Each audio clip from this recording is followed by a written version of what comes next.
ถ่ายเอาทัศน์พายเบิ่งจิเบิ่งนะ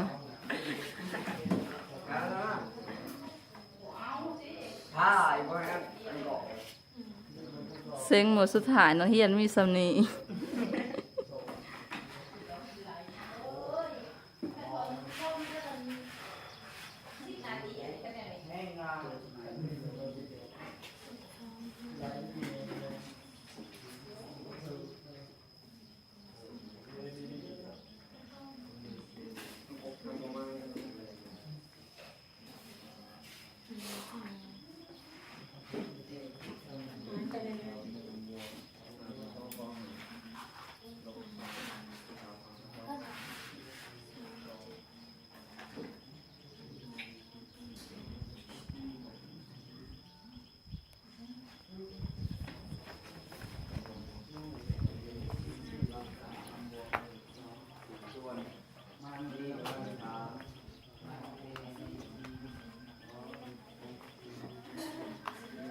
อันนี้อาจารย์ดินเกม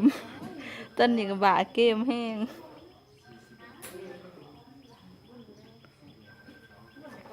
โทรศัพท์ใครจะ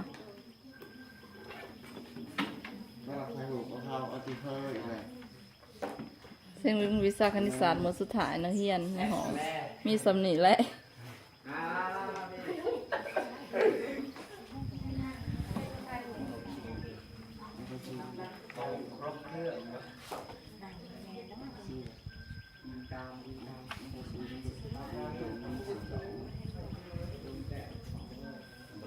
นักเรียนของม.6เลยนี่อะไรโทรศัพท์ไฟปิดหนักวะปิดไหมจ๊ะนี่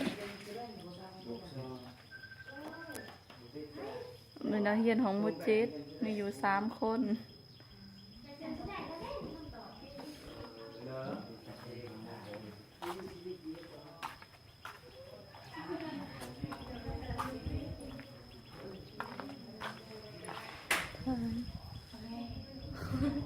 นักเรียนม.7ได้นี่3 คน